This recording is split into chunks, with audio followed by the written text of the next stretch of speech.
ജന്മാദ്യസേതോന്നയാതിതരതച്ചാർത്തേഷ്വഭിജ്ഞസ്വരാട്ടേനേ ബ്രഹ്മഹൃദായ ആദികവേ മുഹ്യന്തി യത്സൂരയത്തേജോ വാരിമൃതാം യഥാ വിനിമയോ യത്രത്തിസർഗോംഷാ ധാംനാ സേന സദാ നിരസ്തകുഹകം സത്യം പരം ധീമഹി. നമസ്കാരം. സനാതന ധർമ്മസംഹിതകളിലെ വിജ്ഞാന ശകലങ്ങൾ പങ്കുവയ്ക്കാനുള്ള ചാനലായ നാദശ്രീയിലേക്ക് എല്ലാവർക്കും സ്വാഗതം. പേര് ചാനൽ സബ്സ്ക്രൈബ് ചെയ്യാനും ലൈക്ക് ചെയ്യാനും ഓർമ്മപ്പെടുത്തിക്കൊള്ളുന്നു. സബ്സ്ക്രൈബ് ചെയ്തവർക്കും ലൈക്ക് ചെയ്തവർക്കും നന്ദി അറിയിച്ചുകൊള്ളുന്നു. ശ്രീമദ് ഭാഗവതത്തിൽ തൃതീയ സ്കന്ധത്തിൽ 1-ാം അധ്യായത്തിൽ 19 ശ്ലോകമാണ് പറഞ്ഞു വെച്ചത്. വിഷയം, സന്ദർഭം, വിതുരൻ തീർത്ഥയാത്രയ്ക്ക് പോകാനുണ്ടായ സാഹചര്യം അല്ലെങ്കിൽ കാരണം എന്താണ് എന്നതാണ്. ദുര്യോധനൻ്റെ അപമാന വാക്കുകളാണ് വിതുരനെ അതിലേക്ക് നയിച്ചത്. സജ്ജനങ്ങളെ എത്ര അപമാനിക്കുക, അവർക്ക് എന്ത് അനുഭവം ഉണ്ടായാലും അതൊക്കെ നല്ലതിലേക്ക് ചെന്ന് കലാശിക്കും. ഒരാളെ അപമാനിച്ചാലും അത് നന്മയ്ക്ക് കാരണമാവും.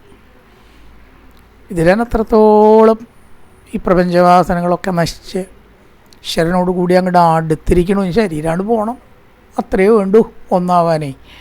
ശരീരം മാത്രമേ തടസ്സമുള്ളൂ, നിർത്താൻ മനസ്സൊട്ടും തടസ്സമായിട്ട് നിൽക്കണില്ല.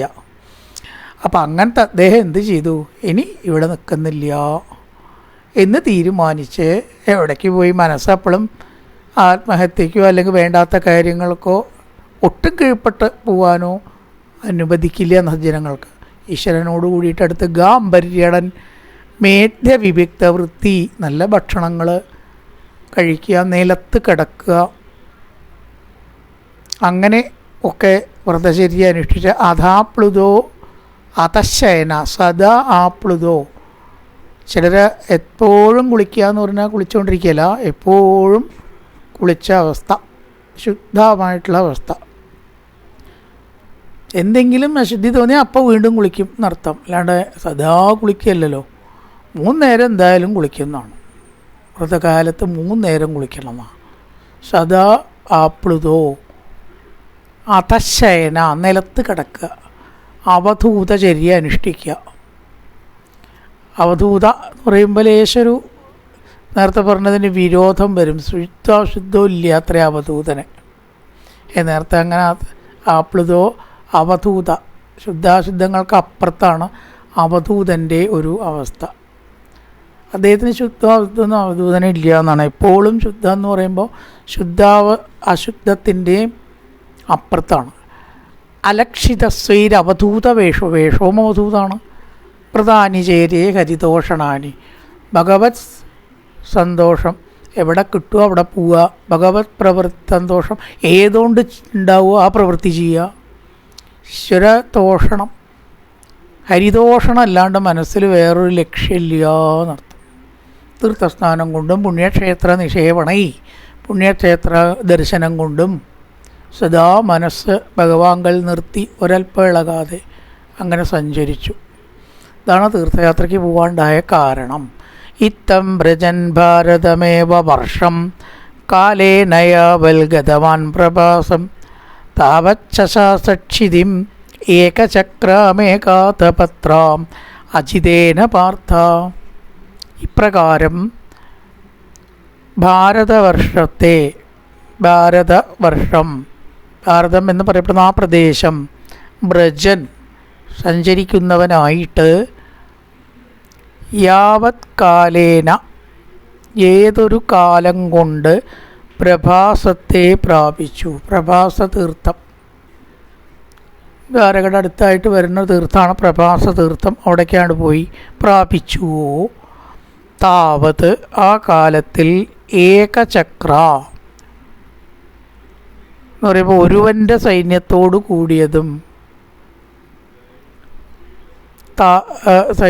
കൂടിയതും ഏകാതപത്ര ഒരുവന് മാത്രം കൂടിയതും ആയ ഭൂമിയെ ശാസിച്ചു. പ്രഭാസ തീർത്ഥസ്നാനത്തിനെത്തിയ കാലത്ത് ശ്രീകൃഷ്ണ ഭഗവാന്റെ സഹായത്തോടു കൂടിയ ധർമ്മപുത്രർ, എപ്പോഴും അവരുടെ കൂടെ കൃഷ്ണൻ ഉണ്ടാവുമല്ലോ, അതാണ്. പിന്നെ ശത്രുക്കളെയെല്ലാം നശിപ്പിച്ച് ഏകാജ്ഞയോടും ഏകാതപത്രം മുതലായ ചക്രവർത്തി ലക്ഷണത്തോടു കൂടിയതും ആയ ഭൂമിയെ പരിപാലിച്ചു കൊണ്ടിരുന്നു. ധർമ്മപുത്രൻ അവിടേക്ക് എത്തി എന്ന് പറയുകയാണ്. ഇത്തം വ്രജൻ ഭാരതമേവ വർഷം കാലേന യാവത് ഗതവാൻ പ്രഭാസം താവച്ഛാസ ക്ഷിതിം ഭൂമിയെ. പിന്നെ ഏകചക്ര, അതാണ് ക്ഷിതിമേകചക്ര. ഇവിടെ ഏകചക്രയാണ് ഉള്ളത്, മേഘചക്രയല്ല. ക്ഷിതിം പ്ലസ് ഏകചക്ര, ക്ഷിതിമേകചക്ര എന്ന് കൂട്ട് വന്നതാണ്. ഏകാതപത്രാം അജിതേന പാർത്ഥ. പാർത്ഥനായിരിക്കുന്ന ഭഗവാനോട് കൂടി ധർമ്മപുത്രർ എവിടെ ഏകചക്രയിൽ ഭരിച്ചുവോ, ഭൂമിയെ പരിപാലിച്ചുവോ, ശത്രുക്കളൊന്നും ഇല്ലാത്ത, ഒരു ശത്രുവില്ല, അങ്ങനെയുള്ള ധർമ്മപുത്രർ പാലിച്ചു കൊണ്ടിരുന്ന ഏകചക്ര എന്ന സ്ഥലത്ത് എത്തി. ആ ഏകചക്ര ഒരുവൻ്റെ സൈന്യമേ ഉള്ളൂ. ആരുടേത്? ധർമ്മപുത്രരുടെ. ഒരുവൻ്റെ സൈന്യം മാത്രം ഉള്ള, ശത്രുക്കളില്ലാത്ത ഏകചക്രയിൽ ധർമ്മപുത്രർ ഭരിച്ചു. ആരോടുകൂടി? ഭഗവാനോടുകൂടി. പിന്നെ അവിടെ പരാജയം ഉണ്ടാവും. ഒരു ശത്രുവും ഇല്ലാത്ത അവിടെ എത്തിച്ചേർന്നു. തത്രാതശുശ്രാവ സുഹൃദ്വിനഷ്ടിം വനം യഥാ വേണുജവന്നി സംശ്രയം സംസ്പർദ്ധയാ ദഗ്ധമദാനുശോചൻ സരസ്വതിം പ്രത്യഗിയായ തൂഷ്ണീം. അവിടെ ഏകചക്രയിൽ. അനന്തരം വേണുജവന്നി സംശ്രയം, വേണുവിൽ നിന്നുണ്ടായ തീയിനെ ആശ്രയിച്ച് നിൽക്കുന്നതും ദഗ്ധം ദഹിച്ചതുമായ കാട് എന്ന പോലെ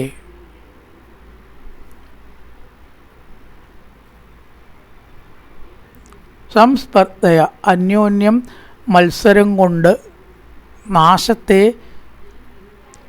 പ്രാപിച്ചതായ വൃത്താന്തം കേട്ടു. ഈ മുളകൾ ധാരാളം നിൽക്കുമ്പോൾ അത് കാറ്റത്ത് ഇങ്ങനെ കൂട്ടി ഒരയ്ക്കും ചിലപ്പോൾ. അതുകൊണ്ട് തീയുണ്ടാവും അല്ലേ? ആ തീ കൊണ്ട് ആ മുളങ്കാട് നശിക്കലുണ്ട്. ഇറക്കിയ കാട്ടു തീ വന്നിട്ട് മുളകൾ ഇങ്ങനെ കൂട്ടി ഉരയ്ക്കുക. അപ്പോൾ അവിടെ നിന്ന് ഉണ്ടാവണ തീയിൽ നശിച്ച മുളങ്കാട് അതിനെ പോലെ ഉപമയാണ്. വേണുജവന്നി സംശ്രയം. വേണു എന്ന് പറഞ്ഞാൽ ഓടകൾ, മുളകൾ. ശരിക്കും അർത്ഥം അതാട്ടോ. അതാണല്ലോ ഓടക്കുഴൽ എന്ന് പറയാൻ കാരണം. അതുതന്നെ വേണു. വേണു എന്ന് പറഞ്ഞാൽ ഓടക്കുഴൽ. ആ ഓട നമ്മളത് ഓടക്കുഴലിന് പറയും വേണു എന്ന്, വേണുഗാനം. ഓട എന്ന് മാത്രം എടുത്താൽ മതി വേണു എന്ന് പറയുമ്പോൾ. ഇത്രയേ വേണ്ടു. അതിനാണ് വേണു എന്ന് പറയുക. വേണുജ എന്ന് പറഞ്ഞാൽ അതിൽ നിന്നുണ്ടായത്. അതിൽ നിന്നുണ്ടായ വന്നി അഗ്നിയിൽ എപ്രകാരം ആ മുളങ്കുഴൽ അല്ലെങ്കിൽ കാട്, മുളങ്കാട് നശിക്കുന്നുവോ അതുപോലെ ഇവിടെ സംസ്പർദ്ധയാ ദഗ്ധമദാനുശോചൻ, യാദവ വംശം നശിച്ചു എന്ന് പറയണം. അന്യോന്യമുണ്ടായ ശണ്ഠയാൽ സുഹൃത്തുക്കൾ നശിച്ചിരിക്കുന്നു. ആ പ്രഭാത തീർത്ഥസ്ഥാനത്തിൽ വെച്ച് വിതുരൻ അത് കേട്ടറിഞ്ഞു. വലിയൊരു ദുഃഖവാർത്തയാണ്. ഭഗവാന്റെ വംശമായിട്ടുള്ള യാദവർ പരസ്പരം മത്സരിച്ച് നശിക്കുക. ഭഗവാന്റെ സ്വർഗാരോഹണ ഘട്ടമാണ് ഇവിടെ പറയണത്. എന്തിപ്പോൾ ഈ ഭാഗവതത്തിൽ ശ്രീകൃഷ്ണാവതാരം കൂടി വന്നിട്ടില്ല. ദശമസ്കന്ധത്തിൽ വരാൻ പോണേ ഉള്ളൂ. അതിലിടയ്ക്കിപ്പോൾ സ്വർഗാരോഹണം പറയണത് സംശയം വരാം സ്വാഭാവികമായിട്ട്. ഇതെന്താ വെച്ചാൽ ഈ ഫ്ലാഷ് ബാക്ക് ഒരുപാടുണ്ട് ഈ കഥകളിലൊക്കെ. എന്നിട്ട് പിന്നാക്കം പോവും. ഇപ്പം ഇവിടെ ഒരുപാട് മുന്നിലേക്കാണ് വന്നത്. ഭഗവാന്റെ എനിക്കലും പറഞ്ഞിട്ടില്ല, ലീലകളും പറഞ്ഞിട്ടില്ല, കൃഷ്ണാവതാരവും പറഞ്ഞിട്ടില്ല. തൃതീയ സ്കന്ധല്ലേ. പിന്നെ എങ്ങനെയാണ് സ്വർഗാരോഹണം? സ്വർഗാരോഹണമായിട്ട് ബന്ധപ്പെട്ട കുറച്ച് കാര്യങ്ങൾ പറഞ്ഞിട്ട് അത് ക്രമം തെറ്റിപ്പറയൽ ഈ പുരാണങ്ങളിലൊരു പ്രധാന സംഗതിയാണ്. എന്തപ്പോൾ അതൊക്കെ ഇപ്പോൾ ശരിക്കും കൃഷ്ണാവതാരം വരുമ്പോഴല്ലേ പറയേണ്ടത്?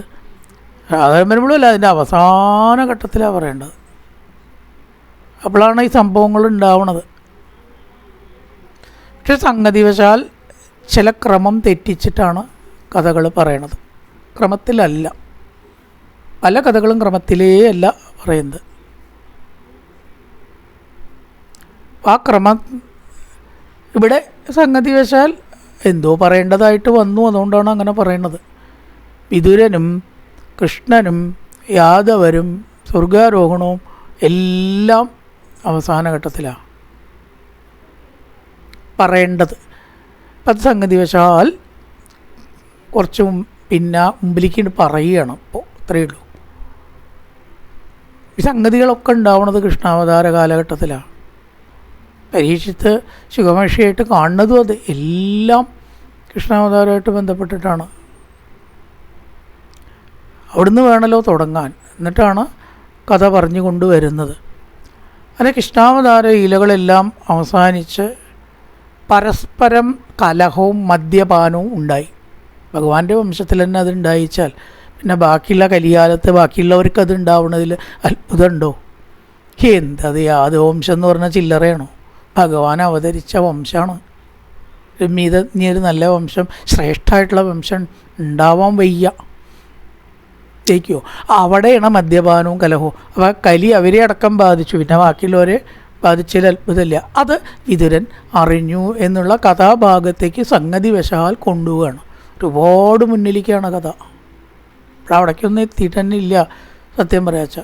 എവിടേക്ക് പറയേണ്ടതെന്ന് കഥാകൃത്താണല്ലോ നിശ്ചയിക്കാൻ. എവിടുന്ന് പറയണം, എവിടുന്ന് തുടങ്ങണം, എവിടെ അവസാനിപ്പിക്കണം ഒക്കെയുള്ള സ്വാതന്ത്ര്യം കഥാകൃത്തിനുണ്ട്. ഭാഗവതത്തിൻ്റെ ഒരു പ്രത്യേകത അങ്ങനെയാണ്. ക്രമത്തിലാവില്ല കഥാഖ്യാനം. ക്രമമൊക്കെ അങ്ങനെ തെറ്റിക്കുന്നതാണ്. ഇതിപ്പോൾ ഈ തൃതീയ സ്കന്ധത്തിൽ വരേണ്ടത് എന്ത് കാര്യമുണ്ട്? അത് വിതുരമൈത്രേയ സംവാദത്തിലേക്ക് കൊണ്ടുപോകാൻ തന്നെ, വേറൊന്നുമല്ല.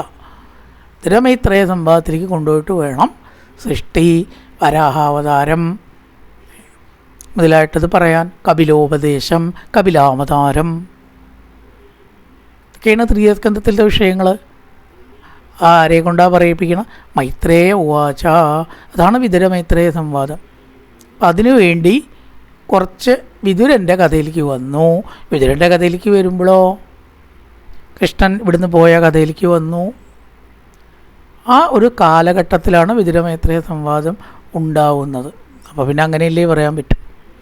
ശ്രീകൃഷ്ണൻ ഇവിടുന്ന് പോയി യാദവവംശം തമ്മിൽ തല്ലി നശിച്ച കാലഘട്ടത്തിലാണ് വിതുരമൈത്രേയ സംവാദം ഉണ്ടാകുന്നത്.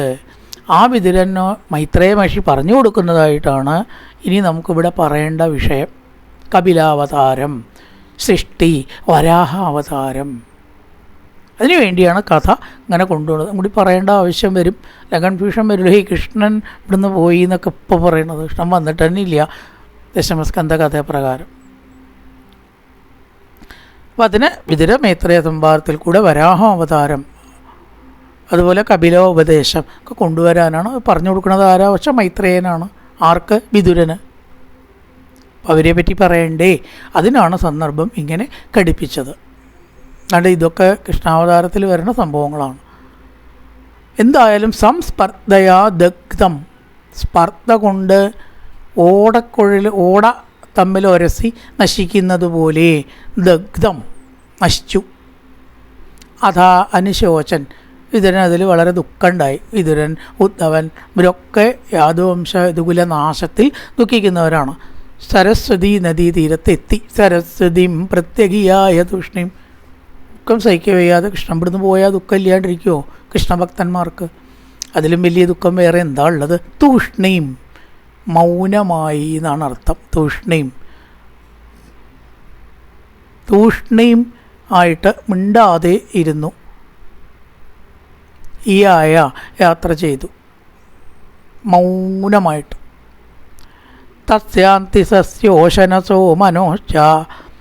പൃഥോരഥാഗ്നേരസിതസ്യ വായോ തീർത്ഥം സുദാസസ്യ ഗവാംഗുഹസ്യ യച്ഛാത്മദേവസ്യ സ ആശിഷേവേ. ആ സരസ്വതി നദിയിൽ, തസ്യാം പ്രോനൗണാണ്, അതിൽ, ഏതിൽ, സരസ്വതി നദിയിൽ, ഇതിനു മുമ്പേ പറഞ്ഞ നദിയിൽ, ത്രിതസ്യോശനസോ, ത്രിതൻ്റെയും ഉശനസ്സിൻ്റെയും മനുവിൻ്റെയും പൃഥുവിൻ്റെയും അഗ്നിയുടെയും അസിതസ്യ, അസിതൻ എന്ന പേരായ ഋഷിയുടെയും വായുവിൻ്റെയും സുദാസസ്യ, സുദാസൻ എന്ന പേരായ രാജാവിൻ്റെയും ഗവാം ഗോക്കളുടെയും ഗുഹസ്യ, ഗുഹൻ്റെയും ശാന്തദേവസ്യ, ശാന്തദേവൻ്റെയും തീർത്ഥത്തെ മുങ്ങിയിട്ട് അതിൽ സേവിച്ചു. 11 തീർത്ഥത്തിൽ കുളിച്ചു എന്ന് ചുരുക്കം മനസ്സിലാക്കിയാൽ മതി. ത്രിതൻ, ഉശനസ്, മനു, പൃഥു, അഗ്നി, അസിതൻ, വായു, സുദാസൻ, ഗോക്കൾ, ഗുഹൻ, ശ്രാർദ്ധദേവൻ എന്നീ തീർത്ഥങ്ങളിൽ, ഇവരുടെ തീർത്ഥങ്ങളിൽ ഇവരുണ്ടാക്കിയതാവാം, ഇവരുമായിട്ട് ബന്ധപ്പെട്ടതാവാം. എന്താണെന്നൊക്കെ നമുക്ക് മുഴുവൻ അർത്ഥങ്ങളൊന്നും അറിയില്ല ഭാഗവതത്തിലേ, അറിയില്ല എന്ന് പറയല്ലേ നല്ലത്. മഹാപണ്ഡിതനാണ്, എന്തിനാ നമ്മൾ അഭിമാനിക്കണം? എവിടെയും ബക്ക് കടിച്ചിട്ടില്ല, അപ്പോൾ എല്ലാതും അറിയില്ല. എങ്ങനെയാണ് ഈ തീർത്ഥത്തിന് ഇവരുമായിട്ട് ബന്ധപ്പെട്ടതെന്ന് അറിയില്ല. എന്തായാലും അവരുമായിട്ട് എനിക്ക് ഉത്തരങ്ങളുണ്ടാവും കേട്ടോ. നമ്മളത്ര അറിവുള്ള ആളല്ല, അന്ന് സമ്മതിക്കുന്നതല്ലേ നല്ലത്, അതുകൊണ്ട് പറഞ്ഞു എന്നേ ഉള്ളൂ. ഇതൊക്കെയായിട്ട് ബന്ധപ്പെട്ട് 11 തീർത്ഥങ്ങൾ ഒക്കെ ബാക്ക്ഗ്രൗണ്ട് പശ്ചാത്തലങ്ങൾ ഉണ്ടാവും. അതാണ് ഈ തീർത്ഥങ്ങളെ അവരുമായിട്ട് ബന്ധപ്പെടുത്തി പറയണത്. അപ്പോൾ അവരുമായി ബന്ധപ്പെട്ട 11 തീർത്ഥങ്ങളെ വിതുരൻ സേവിച്ചു. ചുരുക്കത്തിൽ അത്ര മനസ്സിലാക്കാനേ ഉള്ളൂ ഇവിടെ. അതാണ് പൃഥോരഥ, അഥാന്ന് കൺജങ്ഷനാണ്, കൂട്ടി യോജിപ്പിച്ചതാട്ടോ. പൃഥോർ അഥ അഗ്നേ അസിതസ്യ, അസിതൻ മഹർഷിയുടെ പേരാണ്. വായു തീർത്ഥം, പിന്നെ തീർത്ഥം നടുവിൽ വെച്ചു. പിന്നെ അവിടുന്ന് അങ്ങോട്ട് പറയേണ്ടത് സുദാസസ്യ ഗവാം, പശുക്കളുടെയും ഗുഹസ്യ, ഗുഹൻ്റെ, ശ്രാർദ്ധദേവൻ്റെയും ആശിഷേവേ ക്രിയ സേവിച്ചു. ത്രിതൻ, ഉശനസ്, മനു, പൃഥു, അഗ്നി, അസിതൻ, വായു, സുദാസൻ, ഗോക്കള്, ശാർദദേവൻ, ഗുഹൻ. ഈ 11 മഹാത്മാക്കളുമായി ബന്ധപ്പെട്ട തീർത്ഥങ്ങളെ സേവിച്ചു. ത്രിതൻ, ഉശനസ്, മനു, പൃഥു, അഗ്നി, അസിതൻ, വായു, സുദാസൻ, ഗോക്കൾ, ശ്രാർദ്ധദേവൻ, ഗുഹൻ. ഹരദേവൻ മനുവാണ്, ഹരദേവൻ ഒരു മനുവാണ്. അപ്പം ഈ 11 വ്യക്തികളുമായി ബന്ധപ്പെട്ട തീർത്ഥങ്ങളെ സേവിച്ചു. ഏതൊക്കെ തീർത്ഥങ്ങളെ സേവിച്ചു എന്ന് പറഞ്ഞിരിക്കുകയാണ്. തീർത്ഥസ്നാനങ്ങളിൽ സേവ നടത്തി. കാലം മോശമാണ് എന്ന് ഉറപ്പായി. ഭഗവാൻ പോയി അതിലും വലിയൊരു അപകടം എന്താ ഉണ്ടാവാനുള്ളത്? അപ്പം അങ്ങനത്തെ സമയത്ത് എന്താ ചെയ്യേണ്ടത്? തീർത്ഥസ്നാനം ചെയ്യലാണ് പണ്ട് മഹാന്മാർ ചെയ്യുക. നിരാശപ്പെടുക ഒക്കെ പോയി എന്ന് വിചാരിക്കുക, ആത്മഹത്യക്ക് മുതിര, അതല്ല. എല്ലാം നശിച്ചു അങ്ങനെയുള്ള അപകടം വന്നാലും മഹാത്മാക്കൾക്ക് ശുഭാപ്തി, വിശ്വാസത്തിനുള്ള കാര്യങ്ങളുണ്ട്. തറ നശിച്ചോട്ടെ, കൃഷ്ണൻ പോവുക എന്നൊക്കെ പറഞ്ഞാൽ മഹാത്മാക്കളെ സംബന്ധിച്ച് അതിലും വലിയ കഷ്ടം വേറിയില്ല. അപ്പോഴും വിതുരൻ എന്ത് ചെയ്തു? മുഴുവൻ പോയി എന്ന് കൈവിടല്ല. തീർത്ഥസ്നാനം ചെയ്യാലോ, അതിനിപ്പോൾ ആരോടും ചോദിക്കേണ്ട, ഉണ്ട് നല്ലതേ ഉണ്ടാവുള്ളൂ എന്നാണ്. അപ്പോഴും ശുഭാപ്തി വിശ്വാസത്തിൽ സൽക്കർമ്മങ്ങൾ അനുഷ്ഠിക്കും മഹാന്മാർ. നമുക്ക് നാശവും ദോഷവും നഷ്ടവും ദുഃഖവും ഒക്കെ വരും. ഇത് പ്രപഞ്ചം നമുക്ക് പരിശോധിച്ചറിയാം. ശ്രീകൃഷ്ണൻ്റെ തിരോധാനം, അന്ന് ജീവിച്ചിരിക്കുന്ന കൃഷ്ണഭക്തന്മാർക്ക് ഇനി എന്താ ഒരു ദോഷം വരാനുള്ളത്? വേറൊരു ദുഃഖം അവരെ സംബന്ധിച്ച് വേറെ ഇല്ല. അപ്പോഴും അവർ തീർത്ഥസ്നാനം ചെയ്യുക, വീണ്ടും ശുഭാപ്തി വിശ്വാസം ഉണ്ടാവുക, ഒരിക്കലും ഡിപ്രസ്ഡ് ആവാതിരിക്കുക. അങ്ങനെ വിതുരൻ ഈ യാദവവംശം മുഴുവനും ഓടകൾ ഉരസി കാട്ടുതീയിൽ നശിക്കുന്നത് പോലെ നശിച്ചിട്ടും ശുഭാപ്തി വിശ്വാസത്തെ കൈവിട്ടില്ല. നേരത്തെ പറഞ്ഞ 11 തീർത്ഥങ്ങളെ, ആ ശ്ലോകത്തിൽ 22ാമത്തെ ശ്ലോകത്തിലൊക്കെ തീർത്ഥങ്ങളെ പറയണം, സേവിച്ചു. ആസിഷേവേ അന്യാനി ചേകത്തിജദേവദേവൈ കൃതാനി നാനായതനാനി വിഷ്ണോ പ്രത്യംഗമുഖ്യാങ്കിതമന്ദിരാണി യദ്ദർശനാത് കൃഷ്ണമനുസ്മരന്തി. ഈ ലോകത്തിൽ ഇഹലോകം, ഇഹപരം എന്ന് പറഞ്ഞാൽ ഒന്ന് ഈ ലോകം, ഇഹലോകവാസം വെടിയ എന്ന് പറഞ്ഞാൽ ഈ ലോകം വെടിയലാണ്. ഇവിടെ ദ്വിജദേവദേവൈ ബ്രാഹ്മണ ശ്രേഷ്ഠന്മാരാലും ദേവന്മാരാലും ഉണ്ടാക്കപ്പെട്ടവയും, ബ്രാഹ്മണരാലും ദേവന്മാരാലും ഉണ്ടാക്കപ്പെട്ട പ്രത്യംഗമുഖ്യ അങ്കിതം മന്ദിരാണി, മുഖ്യമായിട്ടുള്ള ചക്രത്താൽ അടയാളപ്പെട്ടിരിക്കുന്ന, മുഖ്യമായ ചക്രത്താൽ മഹത്വം ആർജിച്ചതായ പ്രത്യംഗമുഖ്യ അങ്കിത മന്ദിരാണി യദ്ദർശനാത് കൃഷ്ണമനുസ്മരന്തി. കാണുന്ന മാത്രമേ തന്നെ കൃഷ്ണസ്മരണ ഉണ്ടാക്കുന്ന വിഷ്ണുവിൻ്റെ സ്ഥലങ്ങളെ ദർശിച്ചു. മഹാന്മാർ, ബ്രാഹ്മണർ, ദേവന്മാരും ഉണ്ട്. ഇവരാൾ പ്രതിഷ്ഠിക്കപ്പെട്ട, അല്ലേ, പരശുരാമനൊക്കെ ഒരു ദേവനാണെന്ന് പറയാം. അവരാൽ പ്രതിഷ്ഠിക്കപ്പെട്ട ക്ഷേത്രങ്ങൾ വിതുരൻ ദർശിച്ചു. ബ്രാഹ്മണർ പ്രതിഷ്ഠിച്ചത്, പരശുരാമൻ പ്രതിഷ്ഠിച്ചത്, ദേവന്മാർ പ്രതിഷ്ഠിച്ചത് ആയ മന്ദിരാണി, മുഖ്യങ്ങളായിട്ടുള്ള ക്ഷേത്രങ്ങളെ. എന്താ ക്ഷേത്രങ്ങളുടെ പ്രത്യേകത? യത് ദർശനാത്, ഏതൊരു ക്ഷേത്രങ്ങളെ കണ്ട ഉടനെ തന്നെ കൃഷ്ണസ്മരണ ഉണ്ടാവും. ഈ ക്ഷേത്രങ്ങളുടെയൊക്കെ പ്രത്യേകത അതാണ്.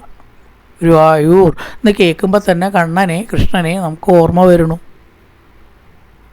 അവിടുത്തെ വിലാസങ്ങൾ നമുക്ക് ഓർമ്മ വരണു, അല്ലേ? അപ്പോൾ ആ ക്ഷേത്രങ്ങളൊക്കെ മഹാക്ഷേത്രങ്ങളാവാൻ തന്നെ കാരണം മഹാന്മാരാൽ പ്രതിഷ്ഠിക്കപ്പെട്ടതുകൊണ്ടാണ്. അതേപോലെ യത് ദർശനാത് കൃഷ്ണമനുസ്മരന്തി, ദർശനമാത്രയിൽ കൃഷ്ണനെ ഓർക്കാൻ സാധിക്കും. വായനശാലയോ സ്കൂളോ അങ്ങാടിയോ കണ്ടാൽ കൃഷ്ണസ്മരണി ഉണ്ടാവുമോ ആർക്കെങ്കിലും? അവിടേക്ക് ലോകകാര്യങ്ങളേ ഉള്ളൂ, അല്ലാണ്ടൊന്നുമില്ല. പക്ഷേ ഒരു ക്ഷേത്രം, ഗുരുവായൂർ എന്ന് കേട്ടാൽ നമുക്ക് അവിടുത്തെ കൃഷ്ണൻ്റെ ലീലകളാണ് ഓർമ്മ വരുന്നത്. അവിടുത്തെ ഭൗതികമായ കെട്ടിടങ്ങളല്ല അവിടെ പ്രാധാന്യം, ആണോ? അതല്ല, ഭഗവാന്റെ ലീലാവിലാസങ്ങളെ ദർശന മാത്രയിൽ നമുക്ക് ഓർമ്മ വരുന്നു. കൃഷ്ണാന്ന് വിളിക്കാനും എല്ലാം മറക്കാനും തോന്നുന്നു. അതിനുള്ള സന്ദർഭം ഉണ്ടാവുന്നു. ശ്രീകൃഷ്ണ ക്ഷേത്രങ്ങളുടെയൊക്കെ ഒരു പ്രത്യേകതയാണ്, അല്ലേ? ആ ഒരു പേര്, നാമം മാത്രം നമ്മളെ അവിടേക്കാണ്ട് എത്തിക്കുകയാണ്. യത് ദർശനാത് കൃഷ്ണമനുസ്മരന്തി, ഏതൊന്നിൻ്റെ ദർശനമാത്രയിൽ കൃഷ്ണസ്മരണ ഉണ്ടാകുന്നുവോ അത്തരത്തിലുള്ള ക്ഷേത്രങ്ങളെയും വിതുരൻ ദർശിച്ചു. അനവധി തീർത്ഥങ്ങളെ മുങ്ങി സേവിച്ചു, ക്ഷേത്രങ്ങളെ ദർശിച്ചു. കാണുന്ന മാത്രയിൽ തന്നെ കൃഷ്ണസ്മരണ ഉണ്ടാകുന്ന മഹാക്ഷേത്രങ്ങളെ ദർശിച്ചു. തതത്തതിവ്രജ സുരാഷ്ട്രവൃദ്ധം സൗവീരമത്സ്യാൻ കുരുജാംഗലാംശ്ച കാലേന താവത് യമുനാമുപേത്യ തത്രോത്തവം ഭാഗവതം ദദർശ.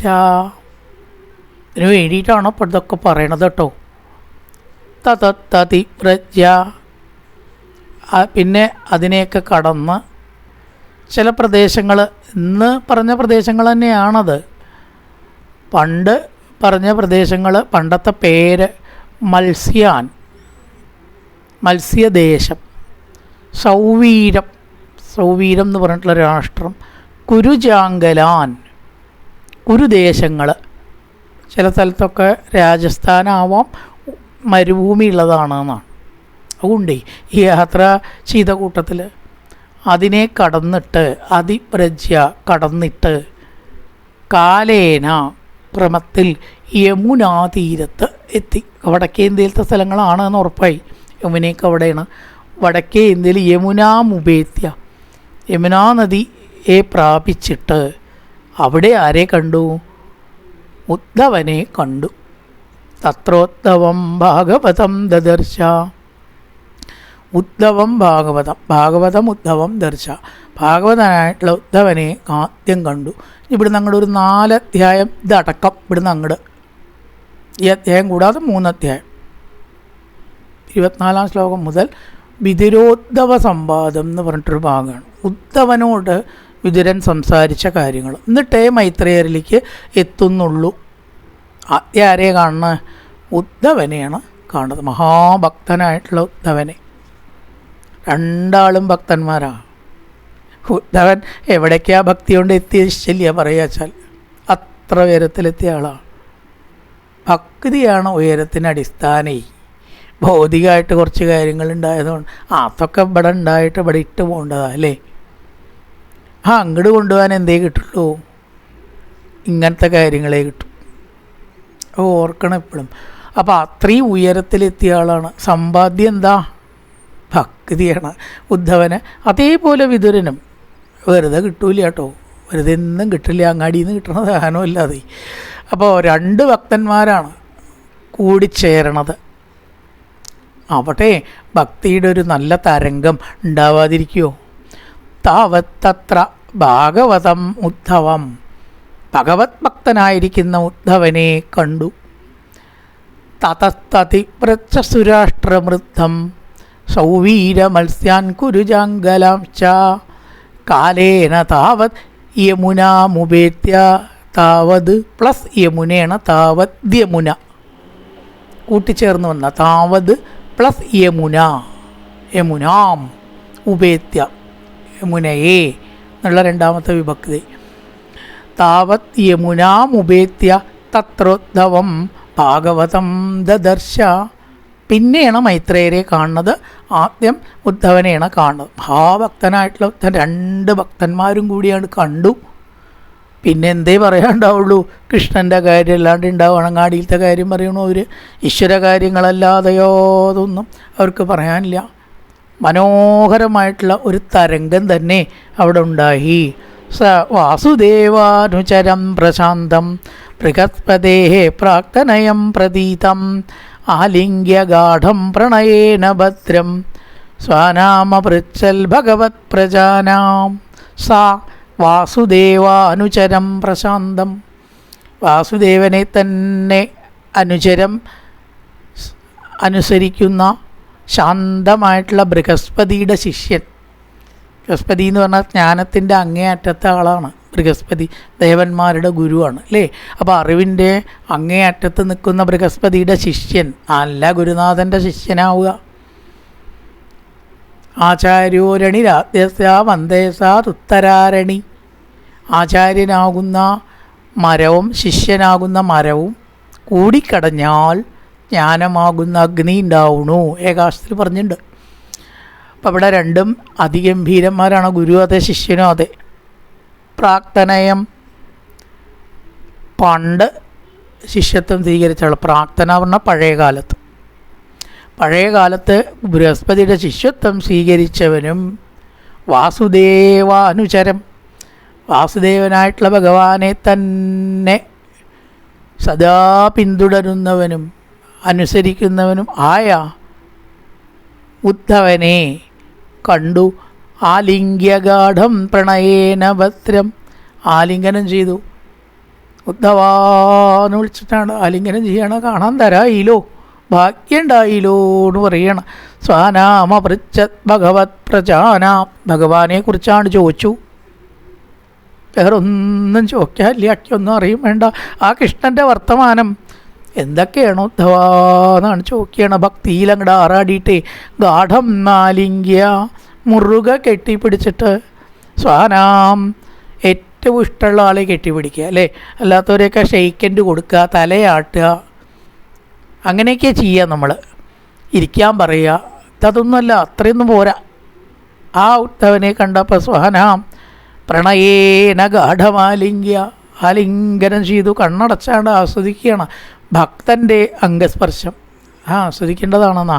സ്വാനാം ഭഗവത് പ്രജാനാം, ഭഗവാന്റെ കൂടെയുള്ളവരുടെ ക്ഷേമം അന്വേഷിച്ചു. എല്ലാവർക്കും സുഖാണോ ഉദ്ധവ? എന്തൊക്കെയാ വർത്തമാനം? കാണാൻ തരായില്ലല്ലോ ഇത്രയും കാലം. സ വാസുദേവാനുചരം പ്രശാന്തം, വാസുദേവനെ അനുസരിക്കുന്നവനും ശാന്ത സ്വഭാവിയും, പഴയകാലത്ത് ബൃഹസ്പതിയുടെ ശിഷ്യനും പ്രാക്തനയം, പഴയകാലത്ത് ബൃഹസ്പതേ ശിഷ്യം, ബൃഹസ്പതിൻ്റെ ശിഷ്യനും പ്രതീതം ആയ ഉദ്ധവനെ ആലിംഗ്യഗാഠം പ്രണയേന ഭദ്രം, പരമപ്രേമത്തോടു കൂടിയിട്ട് ആലിംഗനം ചെയ്തു. സർവാട് മറന്നു.